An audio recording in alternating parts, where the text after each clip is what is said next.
Hello everyone, good morning all.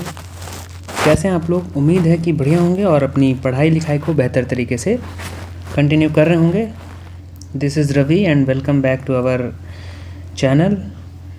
आज के current affair की क्लास हम लोग लेकर के आए हैं और आज के करंट अफेयर की क्लास में जैसा कि हम लोग पिछली क्लासेस में पढ़ते आए हैं कि 8 न्यूज़, फिर 8 प्रैक्टिस सेशन, और मतलब प्रैक्टिस सेशन क्या, प्रैक्टिस क्वेश्चंस, और उसके बाद वन लाइनर्स।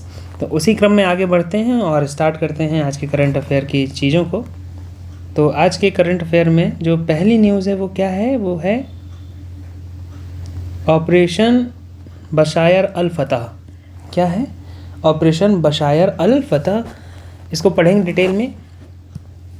ईरान ने हाल ही में ऑपरेशन बशायर अल फतह नामक सैन्य अभियान की शुरुआत की, जो अमेरिका द्वारा चलाए गए ऑपरेशन मिडनाइट हैमर। अभी हमने पिछली क्लास में पढ़ा था कि अमेरिका द्वारा किसके खिलाफ ऑपरेशन मिडनाइट हैमर चलाया गया है। तो ऑपरेशन मिडनाइट हैमर ईरान के खिलाफ चलाया गया था। तो ईरान ने भी इसके जवाब में ऑपरेशन बशायर अल फतह नामक सैन्य अभ्यास की शुरुआत की है, जो अमेरिका द्वारा चलाए गए ऑपरेशन मिडनाइट हैमर की प्रतिक्रिया में किया गया है। यह ऑपरेशन ईरान की Islamic revolutionary guard corps IRGC द्वारा संचालित किया गया और इसमें कतर स्थित अमेरिका के प्रमुख सैन्य अड्डे अल उदीद एयरबेस पर मिसाइल से हमला किया गया। तो कहाँ पर किया गया? कतर। आप लोग कमेंट करके बताइए कतर की राजधानी क्या है। कतर की राजधानी है दोहा। ठीक, तो ये इन्होंने सैन्य अभ्यास किसके अगेंस्ट चलाया है? ऑपरेशन मिडनाइट हैमर, जो अमेरिका का था। और कहाँ पर मिसाइल से हमला किया है? तो कतर में जो स्थित हैं अमेरिका के प्रमुख सैन्य अड्डे अल उदीद, यहाँ पर इन्होंने हमला किया है। तो ये रही पहली न्यूज़। और पहली न्यूज़ के बाद बढ़ते हैं सेकंड न्यूज़ पर। सेकंड न्यूज़ क्या है? प्राक्कलन समितियों का राष्ट्रीय सम्मेलन 2025। एक हम लोग जब भी पॉलिटिकल साइंस पढ़ते हैं तो उसमें एक कई सारी समितियों का उल्लेख होता है, जैसे लोक लेखा समिति हो गई। पहली कौन सी हो गई? जैसे लोक लेखा समिति हो गई, और इसके अलावा एक प्राक्कलन समिति हो गई। तो ये कुछ समितियां हैं जिनका उल्लेख हमको पॉलिटिकल साइंस में या हमें पढ़ने को मिलता है। तो मुंबई स्थित महाराष्ट्र विधान भवन में संसद और राज्य संघ शासित प्रदेशों की प्राक्कलन समितियों का राष्ट्रीय सम्मेलन आयोजित किया गया। यह सम्मेलन लोकसभा की प्राक्कलन समिति की स्थापना के 75 वर्ष पूर्ण होने के उपलक्ष्य में आयोजित हुआ है। तो लोकसभा में जो हमारी प्राक्कलन समिति होती है वो उसके 75 वर्ष पूरे हो गए हैं, इसलिए हमने क्या किया है, प्राक्कलन समितियों का, जो हमारे राज्य हैं या संघ शासित प्रदेश हैं, उनकी प्राक्कलन समितियों की मीटिंग बुलाई है। 23 जून 2025 को उद्घाटन सत्र को लोकसभा अध्यक्ष ओम बिरला ने संबोधित किया। सम्मेलन का मुख्य विषय था, अब विषय नहीं लिखा है तो इसका मतलब है कि यहाँ पर कुछ टाइपिंग एरर हुई है। तो ये चीज़ आप लोग अपने हिसाब से अपने समय के अनुसार, अपने सुविधा के अनुसार गूगल कर लीजिएगा कि इसका मुख्य विषय क्या था, या फिर अभी हम लोग आगे देखते हैं वन लाइनर में शायद इसका विषय देखने को मिल जाए। तो लोक लेखा समिति और सबसे बड़ी समिति होती है कौन सी समिति? प्राक्कलन समिति। अगर पूछ लेता है कि सबसे बड़ी समिति कौन सी है तो वह है प्राक्कलन समिति। पढ़ते हैं तीसरी बात पर। तीसरी न्यूज़ क्या है? नशीली दवाओं के दुरुपयोग व अवैध तस्करी के खिलाफ अंतर्राष्ट्रीय दिवस मनाया गया है। कब मनाया गया है? 26 जून को। तो हर वर्ष 26 जून को नशीली दवाओं के दुरुपयोग और अवैध तस्करी के खिलाफ अंतर्राष्ट्रीय दिवस मनाया जाता है, जिसका उद्देश्य समाज में नशे के दुष्प्रभावों को लेकर जागरूकता फैलाना है। लोग क्या करते हैं कि नशीली दवाओं को ओवरडोज करके ले लेते हैं और उससे अपना जो है नशे की पूर्ति करते हैं। तो इससे हमारे शरीर को, हमारे मस्तिष्क को, हमारे नर्वस सिस्टम को बहुत ज़्यादा नुकसान होता है। तो ये नुकसान जो होता है उसके खिलाफ, और जो कई लोग इसकी तस्करी करते हैं, आपने देखा होगा कि कोरोना टाइम पर जो आपको दवा थी वो कई गुना दामों पर बेची जा रही थी, तो इसे तस्करी करना कहते हैं, जिसका उद्देश्य समाज में नशे के दुष्प्रभावों को लेकर जागरूकता फैलाना है। यह दिन वैश्विक स्तर पर अवैध ड्रग्स तस्करी को नियंत्रित करने और अंतर्राष्ट्रीय सहयोग को बढ़ावा देने का प्रतीक है। वर्ष 2025 की थीम थी बाधाओं को तोड़ना, सभी के लिए रोकथाम, उपचार और पुनर्प्राप्ति। तो इसकी जो थीम थी वो क्या थी? बाधाओं को तोड़ना, सभी के लिए रोकथाम, उपचार और पुनर्प्राप्ति। ये हमारी क्या थी? International day against drug abuse and illicit trafficking. कुल मिलाकर के तस्करी और अवैध तस्करी और दुरुपयोग को रोकने के लिए हमने 26 जून को एक दिवस मनाया। वो कौन सा दिवस था? नशीली दवाओं के दुरुपयोग और अवैध तस्करी के खिलाफ अंतर्राष्ट्रीय दिवस। ये हो गई 3 बातें।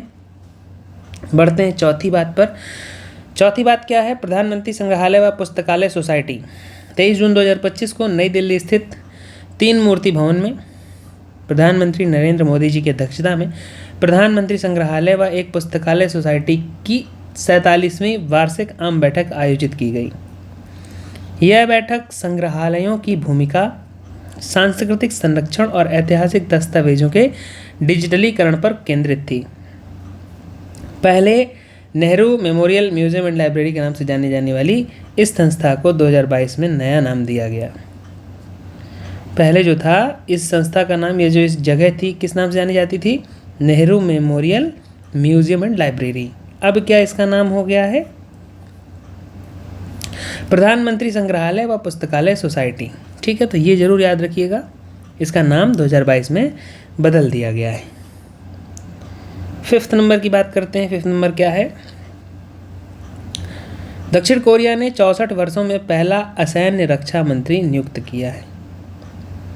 मतलब कहने का ये है कि इन्होंने 64 वर्षों तक ऐसे रक्षा मंत्रियों को नियुक्त किया जो सेना में होते थे, लेकिन अब की बार पहली बार ऐसा हुआ है जब इन्होंने कोई ऐसे व्यक्ति को रक्षा मंत्री नियुक्त किया है जो असैन्य है, मतलब कि सेना में उन्होंने अपनी ड्यूटीज़ नहीं दी हैं या जिन्होंने सेवा नहीं दी है सेना में। दक्षिण कोरिया के लोकतंत्र की पुनर्स्थापना की दिशा में राष्ट्रपति ली ने, ये राष्ट्रपति ली होंगे, 4 जून 2025 को पदभार ग्रहण करने के बाद एक नई कैबिनेट का गठन किया। पूर्व राष्ट्रपति यूंग सुक योल द्वारा दिसंबर 2024 में लगाए गए मार्शल लॉ और उसके बाद उत्पन्न संवैधानिक संकट के कारण उन्हें महाभियोग का सामना करना पड़ा था और पद से हटा दिया गया था। राष्ट्रपति ली ने शुरुआत में सैन्य समर्थक कैबिनेट के साथ काम किया, लेकिन अब असैनिक प्रशासन की स्थापना के लिए नए मंत्रियों की नियुक्तियां की है। आन ग्यू बैक को रक्षा मंत्री नियुक्त किया गया है। ठीक है, तो किसको नियुक्त किया गया है? आन ग्यू बैक। क्योंकि इंटरनेशनल मैटर है इसलिए इसको थोड़ा सा इम्पोर्टेंट रखिएगा कि अगर इंटरनेशनल कोई चीज़ टच करेगा तो हो सकता है दक्षिण कोरिया पे भी पहुंच जाए। ठीक है, तो ये रही 5वीं न्यूज़ और बढ़ते हैं 6वीं न्यूज़ पर। ललित उपाध्याय ने इंटरनेशनल हॉकी से संन्यास लिया है। ये हमारे ललित भैया हैं। 22 जून 2025 को भारत की FIH प्रो लीग में बेल्जियम पर 4-3 की जीत के बाद hockey star Lalit Kumar Upadhyay, typing error को थोड़ा सा इग्नोर किया करिए, ललित कुमार उपाध्याय ने अंतर्राष्ट्रीय हॉकी से संन्यास की घोषणा की। वाराणसी उत्तर प्रदेश में जन्मे ललित सीमित संसाधनों में पले बढ़े देश के सबसे कुशल फॉरवर्ड्स में गिने गए। उनके करियर की प्रमुख उपलब्धियों में टोक्यो 2020, पेरिस 24 ओलंपिक में कांस्य पदक व 179 से अधिक अंतर्राष्ट्रीय मैचों में 40 से ज़्यादा गोल, एशियाई चैंपियंस ट्रॉफी व एशिया कप में स्वर्ण पदक शामिल हैं। तो इन्होंने अच्छा खासा काम किया है और इन्होंने इंटरनेशनल हॉकी से संन्यास ले लिया है। ठीक, बढ़ेंगे 7th न्यूज़ पर। नासा के एयर स्पेस प्रोग्राम को पूरा करने वाली पहली भारतीय बनी डांगेटी जानवी। डांगेटी को मत याद रखिएगा, जानवी को याद रखिएगा, जानवी से आपको याद रहेगा। तो डांगेटी जानवी जो हैं डांगेटी जानवी आंध्र प्रदेश के पालकोल्लू की निवासी हैं और नासा के international air and space programme को सफलतापूर्वक पूरा करने वाली पहली भारतीय महिला बन गई हैं। यह उपलब्धि भारत की स्टेम क्षेत्रों में महिलाओं की बढ़ती भागीदारी और अंतरिक्ष अनुसंधान में योगदान का प्रतीक है। उन्हें 2029 के Titan orbital port space station, कौन सा? Titan orbital port space station mission के लिए चुना गया है, जो एक व्यावसायिक अमेरिकी अंतरिक्ष स्टेशन है। क्या है? व्यावसायिक अंतरिक्ष अमेरिकी स्टेशन है। तो कुल मिलाकर के जो डांगेटी जानवी हैं, आंध्र प्रदेश के पालकोल्लू की निवासी हैं, इन्होंने नासा का इंटरनेशनल एयर स्पेस प्रोग्राम पहली महिला ऐसी हैं जिन्होंने सफलतापूर्वक पूरा कर लिया है। इसके पहले जो भी गए वो सफलतापूर्वक पूरा नहीं कर पाए। 8वें नंबर की बात करते हैं। 8वें नंबर की न्यूज़ क्या कहती है? क्रिस्टी कोवेस्ट्री IOC की पहली महिला और अफ्रीकी अध्यक्ष बनी। 23 जून 2025 को क्रिस्टी कोवेंट्री ने अंतर्राष्ट्रीय ओलंपिक समिति IOC की पहली महिला और पहली अफ्रीकी अध्यक्ष के रूप में पदभार ग्रहण किया। यह शपथ समारोह स्विट्जरलैंड के लॉजेन स्थित ओलंपिक हाउस में IOC की 131वीं वर्षगांठ पर आयोजित हुआ। तो याद रखिएगा 131वीं वर्षगांठ थी, स्विट्जरलैंड में हो रही थी। और इसके साथ साथ ये पहली महिला है और पहली अफ्रीकी अध्यक्ष है। तो मतलब कि महिला अध्यक्ष बनी है वो भी पहली बार है, और कोई अफ्रीका का अध्यक्ष बना है ये भी पहली बार है। तो ये दो बातें पहली बार हो रही हैं। जिम्बाब्वे की पूर्व खेल मंत्री और 2 बार की ओलंपिक स्वर्ण विजेता तैरा क्रिस्टी ने थॉमस बॉक से प्रतीकात्मक ओलंपिक कुंजी प्राप्त की है।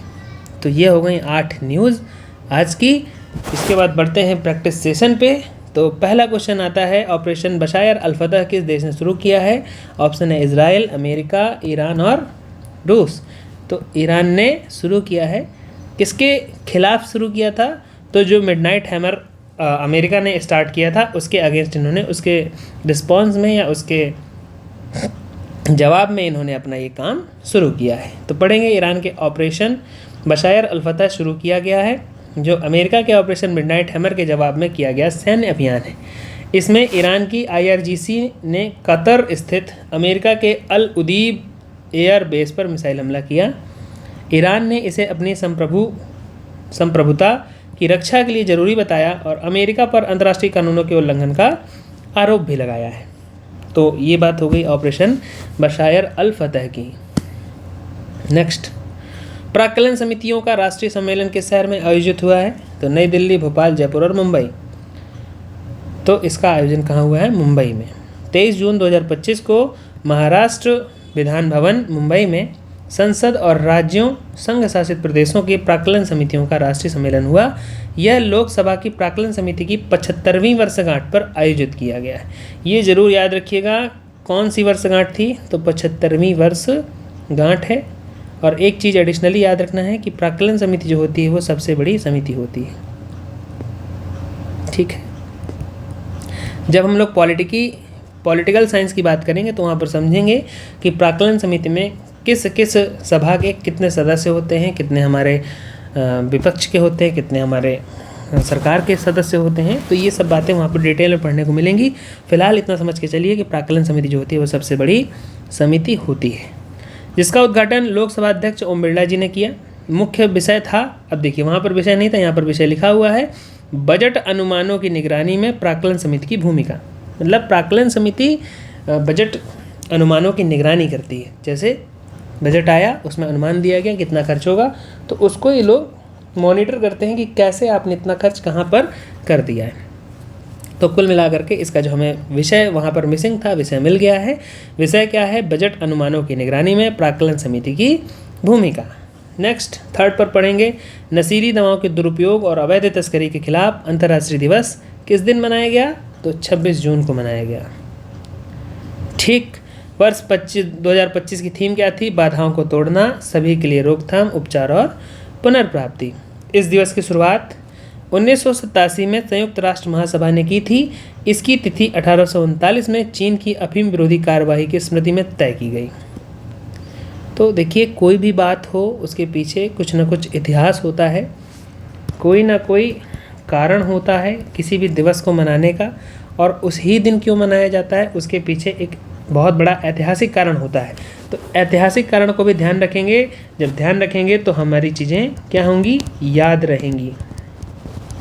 ठीक है, उम्मीद करते हैं कि सभी लोगों को जो भी सेशन में चीज़ें दी जा रही हैं, जो भी चीज़ें पढ़ाई जा रही हैं, सभी लोग को समझ में आ रही होंगी। अगर कोई ऐसी चीज़ है जिसको लेकर के आपको डाउट है या कोई चीज़ समझ में नहीं आती है तो उसके लिए बिल्कुल बेफिक्र होकर के आप कमेंट कर सकते हैं कि सर हमको यहाँ पर ये बात समझने में प्रॉब्लम है। ठीक है, बढ़ते हैं 4th नंबर पर। 4th नंबर की बात क्या है? प्रधानमंत्री संग्रहालय एवं पुस्तकालय सोसाइटी की 47वीं बैठक कहाँ आयोजित हुई है? सबसे पहली बात ये है कि कौन सी बैठक है ये? 47वीं बैठक है, इसको याद रखना है। कहाँ पर हुई है? 3 मूर्ति भवन, नई दिल्ली में। 23 जून 2025 को प्रधानमंत्री नरेंद्र मोदी की अध्यक्षता में 3 मूर्ति भवन, नई दिल्ली में प्रधानमंत्री संग्रहालय एवं पुस्तकालय सोसाइटी की 47वीं वार्षिक बैठक आयोजित हुई। यह बैठक संग्रहालयों की भूमिका, डिजिटलीकरण, सांस्कृतिक संरक्षण पर केंद्रित रही।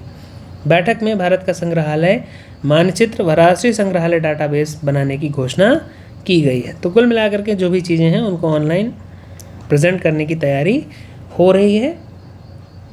5th नंबर की बात करेंगे। दक्षिण कोरिया के 64 वर्षों में पहले असैन्य रक्षा मंत्री के रूप में किसे नियुक्त किया गया है? तो किसे नियुक्त किया गया है? ऑन ग्यू बैक को।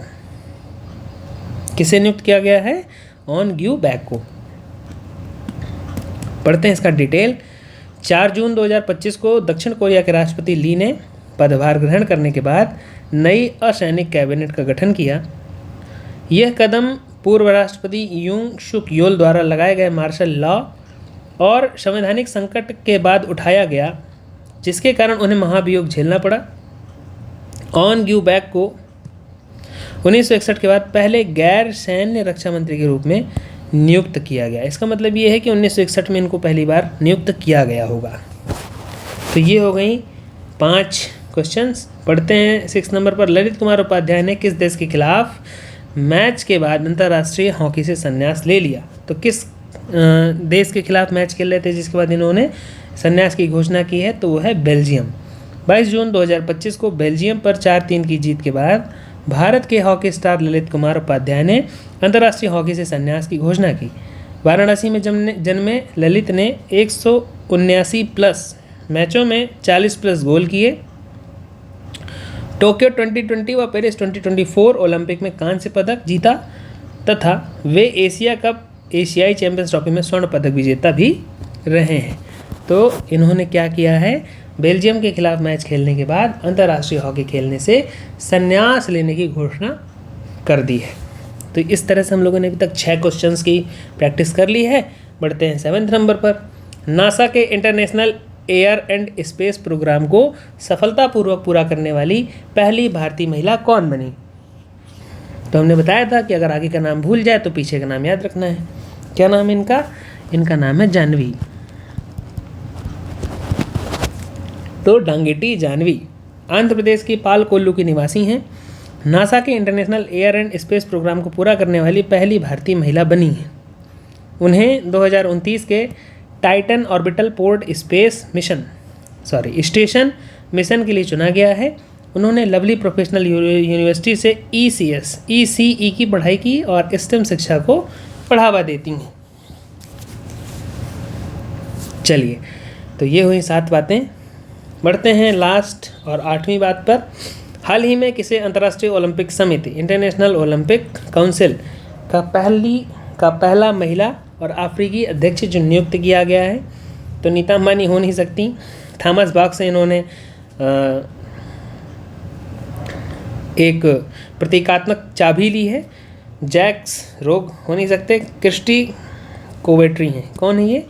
क्रिस्टी कोवेट्री। 23 जून 2025 को क्रिस्टी कोवेट्री ने IOC की पहली महिला और पहली अफ्रीकी अध्यक्ष के रूप में पदभार ग्रहण किया। यह समारोह स्विट्जरलैंड के लॉजेन में IOC की 131वीं वर्षगांठ पर हुआ है। जिम्बाब्वे की ओलंपिक स्वर्ण पदक विजेता व पूर्व खेल मंत्री कोवेट्री ने थॉमस बाख से प्रतीकात्मक ओलंपिक कुंजी प्राप्त की। उन्होंने पारदर्शिता, सहयोग व समावेशी नेतृत्व पर बल दिया। तो ये हमारे 8 क्वेश्चंस हो चुके हैं। अब इसके बाद आता है वन लाइनर का सेशन। तो वन लाइनर की भी बात कर लेते हैं। 10 वन लाइनर हम लोग पढ़ते हैं। तो पहला वन लाइनर क्या है? प्रधानमंत्री संग्रहालय व पुस्तकालय सोसाइटी की वार्षिक बैठक की अध्यक्षता किसने की है? बढ़िया क्वेश्चन है। तो इसकी अध्यक्षता हमारे प्रधानमंत्री मोदी जी ने की है। ठीक, सेकंड नंबर की बात करते हैं।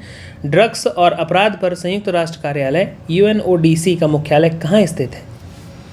वियना, ऑस्ट्रिया में। थर्ड नंबर की बात करेंगे। हाल ही में अंतर्राष्ट्रीय ओलंपिक समिति IOC की पहली महिला अध्यक्ष बनी क्रिस्टी कोवेट्री किस देश से संबंधित हैं? याद करिए, पहली महिला और पहली अफ्रीकी थी, तो अफ्रीका की किसी देश से होंगी, तो कौन से देश से हैं? अफ्रीका के जिम्बाब्वे से। चलिए आप लोग को एक होमवर्क देते हैं। जिम्बाब्वे की कैपिटल बतानी है आपको।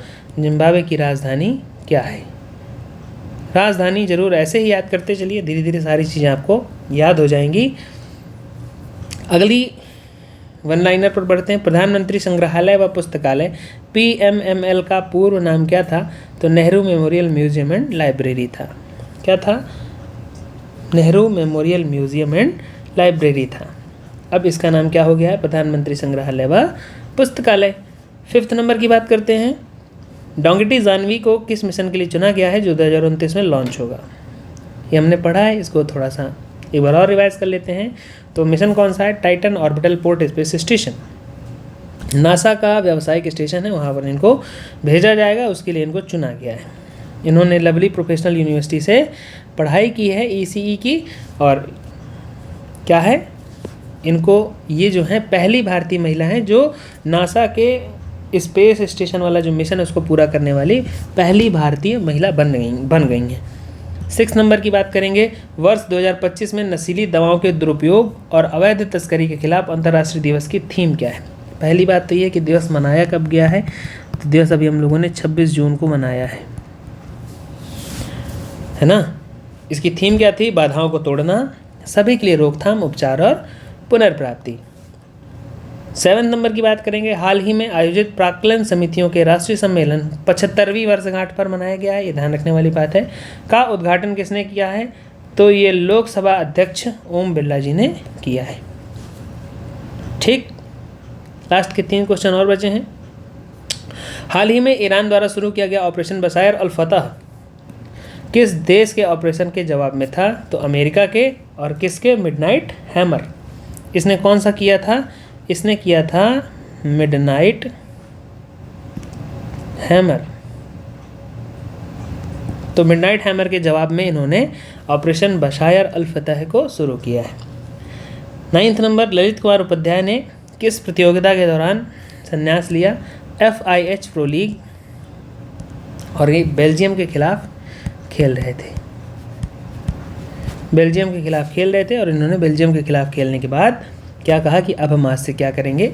इससे संन्यास ले लेंगे। 10वें नंबर की बात करते हैं। दक्षिण कोरिया में 1961 के बाद पहले गैर सैन्य रक्षा मंत्री कौन बने हैं? तो ऑन ग्यू बैक। इसका मतलब ये कि ऑन ग्यू बैक के पहले भी कोई एक ऐसे व्यक्ति होंगे जिनको गैर सैन्य रक्षा मंत्री बनाया गया होगा। तो ये हमने 10 क्वेश्चंस पढ़े। अगर इसमें आपको कोई भी डाउट है, कोई भी समस्या है, तो उसके लिए कमेंट करिएगा। वीडियो पसंद आया हो तो शेयर कर दीजिएगा, लाइक कर दीजिएगा।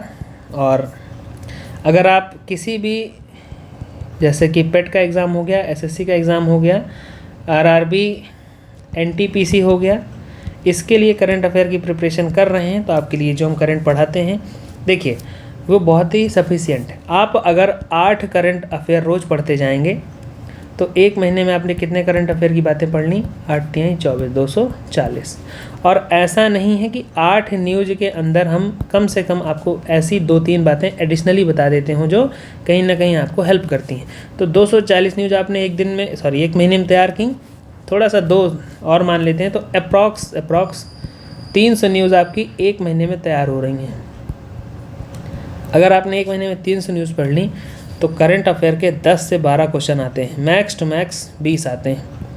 तो आपका कहीं ना कहीं इन 300 न्यूज़ के बाद इसमें पकड़ बेहतर होती चली जाएगी। तो इन सब चीज़ों को ध्यान रखिए। मिलेंगे कल की क्लास में, तब तक हंसते रहिएगा, मुस्कुराते रहिएगा।